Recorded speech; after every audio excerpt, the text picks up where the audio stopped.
Hi, welcome to class. We're the only two right now, but the other ones will show up eventually, right? I hate my life. I hate my life. A Professor Sunreis Productions! Sunreis here. In today's class, we are taking a look at a replay analysis of me playing my Bystial dragons against... I don't know if you can hear this, probably not. We are up against Dark World? Lost World? Dark World. They got a new support in the structure deck. The deck is a very capable combo deck going first, because it can either hand loop you or it can go for a very strong generic link board plus a dweller because the deck has access to lots of link force. The new fusion is pretty strong, both the fusion spell and the fusion monster itself.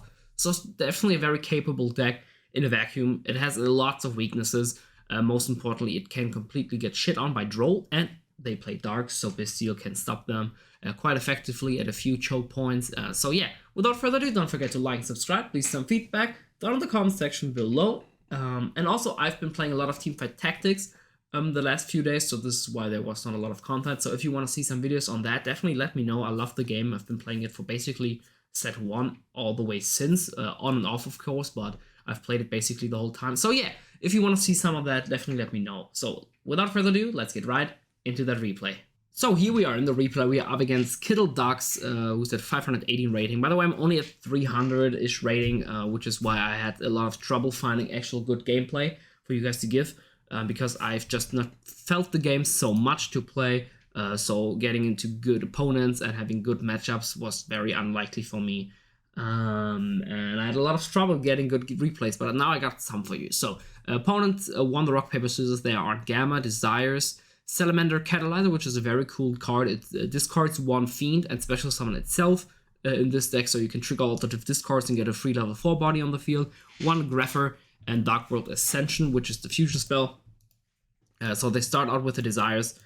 By the way, if you want to see a good deck profile or just some good insight on this, definitely check out Thunder Theory's channel on YouTube. He's done a few videos on the on Dark World. He was featured on DB Grinders videos, and I think he done a video even like 2 months ago before this deck even came out, just theory crafting and showcasing you guys the deck, and he's playing it on Dueling Book all the time, I think, and he's still very high rated with it, so definitely check him out. The Desire draws are Chupacabra and the Gates of the Dark World, so not the cleanest draws yet, but with the Salamander Catalyzer getting a free level 4, pitching the Grapher, and then they can normal summon the Chupacabra to go into the Dugaris. They can definitely get into the game. This hand looks very rough. Basically dies to 1 disruption. They draw a Lure plus Snow, which is insane. So now they can pitch the Snow of the Dugaris to search 1, so it's basically a free draw 2. They activate the Gates of the Dark World and banish the Chupacabra.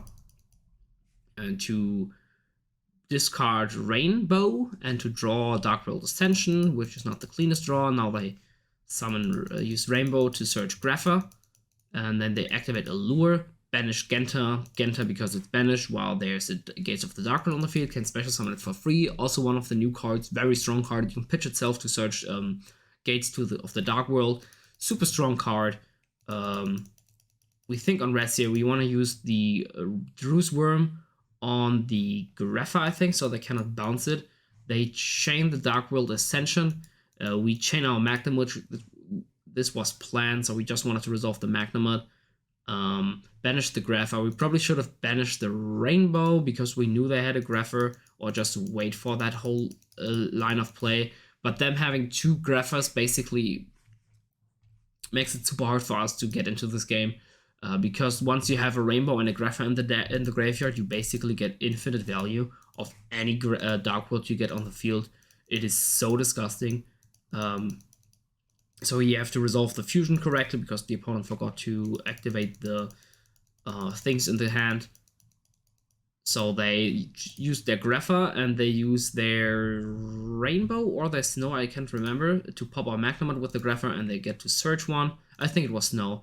And then we used our Magnum. They did not negate here with Grapher because now they have an Omni Negate going, if they still have any other disruption. And now they just do the Dark World loop where they summon any Dark World, get it somehow on the field, and then use Grapher, and then use Rainbow to get rid of them, to bounce them again, and to get like free hand advantage. And then they can use stuff like Dark World Dealings to discard them again, Dark World Archives to discard them, Dangers to discard them, all just to get into Ceruli, to pitch one, so that make it so that I theoretically pitch them, because it's in effect I have to activate, pitching the Dark Lords to the Dark Worlds to then trigger their effect if the opponent discards them, making so that Silver is a shuffle back 2 from deck. So this is the Handloop variant, which is definitely super strong and makes me super scary of the deck, because this deck performs so hard. And if you've seen the opening hand, it was super bad, but just that one Dugaris resolve basically turns into all of this. So this deck can be explosive out of nowhere with not so many clear choke points where you can just, okay, if I imperm this, if I ash this, I cannot get FTK'd anymore. It's super capable, and it has good generic support in Muckracker. What the fuck is this card's name? From the Underworld, just being a pitch and a revive out of the graveyard. It's super strong. So I just scooped because I would have gotten FTK'd out of nowhere. I would have started with only 2 cards in hand, one of Magnemite and one of Draw for Turn. So we let the opponent go first again, because my disruption doesn't really do a lot, and I can play a shit ton of hand traps, and I really like doing this, just because the deck plays so well going second into so many decks, especially if they play darks, and I just have a lot of generic hand traps, and I feel very confident playing. So opponent is on Gamma, Rainbow, Dark World Archives, and Snow. We are on Bystial, Ash, Red as Darkness, Metal Dragon, and Chaos Space. So now they use the Dark World Archives. I think we let this resolve. You can definitely Ash this here. But now they activate Rain and Archive 2. Oh wait, we can Ash this. Archive draws 2 and discards and draws. And now they search a Grapha of this, and now they use a Rainbow to search a Silver. So they still left this in. This is also my hope, that they side out the package of the FTK. And maybe they only play Silver, then don't play Ceruli. I don't know. Silver is still a free body, so maybe they have to keep this in. Also, I don't think the deck has space for a lot of non-engine, which is definitely the biggest weakness the deck has. It just is a lot of gas.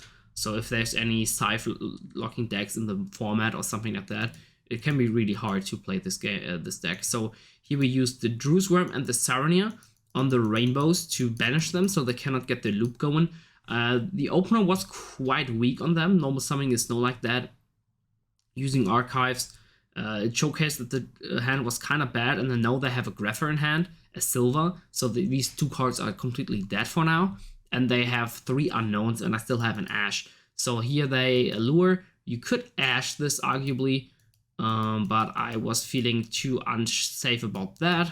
Now they use the Genta to banish summon itself because they control the Dark World.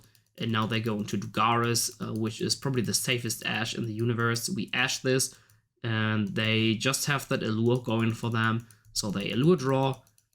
They draw a Catalyzer and a Catalyzer. They have to banish Silver, and now they can summon the Catalyzer, pitching the Grapher, effect Grapher to send Saronia. Saronia effect, sending the Lubellion. From here on, I don't think there's an extension with this hand. They can go into the Fiend monster. Yeah, they can go into Muckracker. But they don't do anything from here because this cannot be used as a link material.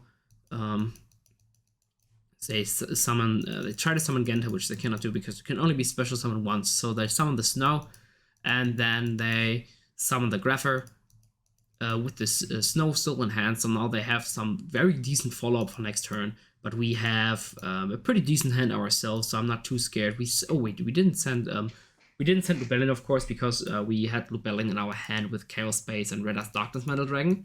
So we just went for that instead. Summon get the Lubellion to our hand, effect Lubellion, get the Magnemite, and then from here on we just play freely. We summon the Lubellion by banishing, by sending Druze Worm, effect Druze Worm, send the Grapha, sending it to the graveyard, effect Lubellion, get the Branded Beast, and then we can use Magnemite to banish the Grapha, get that out of the graveyard. It's super high value for us to get that out. If they only have one, the Bystials are really good against them. Once they have the multiples, because they deep draw into the deck, the Bystials become redundant and not really that good. And now we just go into battle phase. We activate the effect of Magnamod, of course.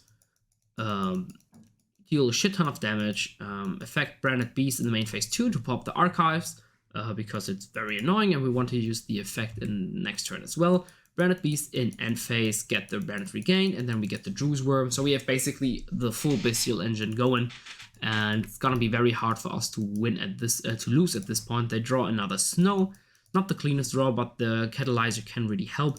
Them showcasing, pitching the Snow they drew for turn and not shuffling their hand meant that I knew they had another Snow in hand. Definitely shuffle your hands, guys. This is always something I have a look out for. So here I knew, okay, they have one dead card in hand, slash the Snow, and one other card. So they have the Snow, which doesn't do anything for now, and the one unknown card. So they activate they use the Catalyzer, send Snow or discard Snow. We chain on Snow effect the Regain to summon a Magnamod. I don't know if you want to do it immediately like that. This plays into a talents, but the plan is to disrupt the opponent. That way that they basically have to stop playing completely. So I did feel like this was my line of play here. So now they added the Genta of the Snow, and now they use Genta pitch itself to get the Gates of the Dark World. Then use Gates of the Dark World on the activation here. We use Druze Worm to banish my Red Eyes Darkness Metal. You could have banished something else here out of the graveyard. I don't know why. I banished the Red Eyes. No, I don't know why I did that.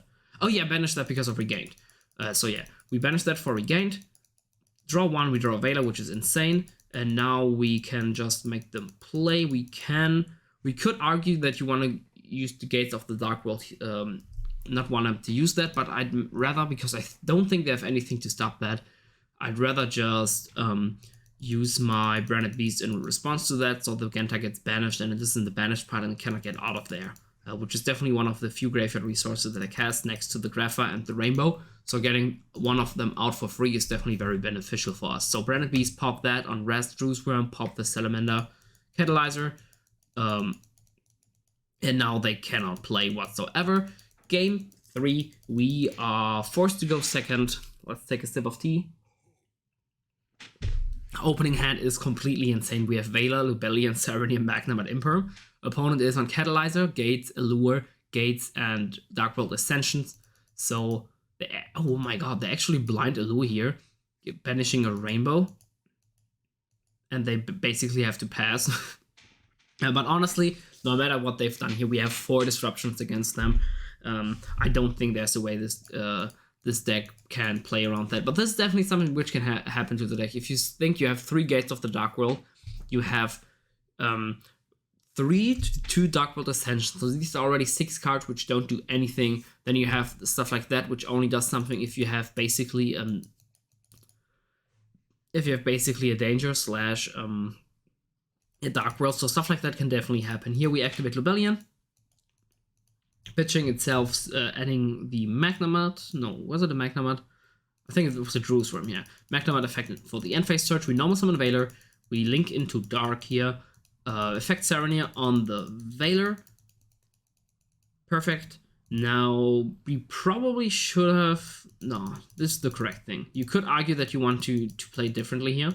But we now summon the Druze Worm, banishing the Magnamod. We go into Attune. Effect Attune, pitching the Serenia. Summoning Seyfert, effect Serenia, sending the Lubellion. And for me, this is free OTK because I know this deck doesn't really play any disruption. I just commit into the OTK. We use Seyfert, send itself, search Collapse Certain. We summon the Red Eyes by banishing the Attune. We summon we summon Collapse Certain here, banishing the Seyfert. Effect Red Eyes, summon the Druze Worm. If we get Nip, for example, Druze Worm is the best one here.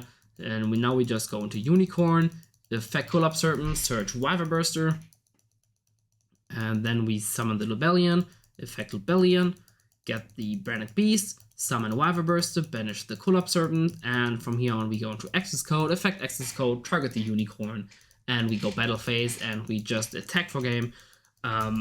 Yeah, a little anticlimactic there, but if you've seen my hand, you know that I probably, no matter what hand the opponent has, I will probably play through that. The 2 Bystials hitting Grapha / Rainbows, and then an Imperm. Of course, you have to use that before you commit to the Bystials, so the Imperm would probably go on to the very first Dugares, or maybe probably on the Dugares, and afterwards you can use the Bystials to hit the Graphars, and then we use the Veilov probably for the Link 2 or a Sayuja if they go for that line of play. So overall, I don't think there's anything the opponent could have done realistically. And this just showcases the weaknesses for the deck, in my opinion, the best way, because while the deck is super consistent, no deck is unbreakable because there's just some cards in combination which don't work. And if you play a deck like I do or like we do with Bystials and you have a lot of non-engine, your bricks are usually way more handleable because you will have non-engine in form of hand traps or just generic cards to stop your opponent at least to some degree. And if you play a full-on combo deck like this, you will just sometimes pass completely and there's nothing you can do, which is definitely something you don't want to happen. So hope you guys enjoyed this replay analysis against Dark World. Definitely a deck you should not sleep on. Once the element gets hit, maybe this deck can definitely pick off some steam, though it will probably never be a real tier 1 threat just because it is so vulnerable to cards like Droll. So it will definitely always fly under the radar, if at all, and will probably never pick up pace. And if ever Droll becomes relevant again as a main threat against the tier 1 decks, this deck will cease to exist just because it basically does nothing against Droll. So hope you guys enjoyed this replay analysis. Class is dismissed. You guys are free to leave. Professor Sunreis out. Peace.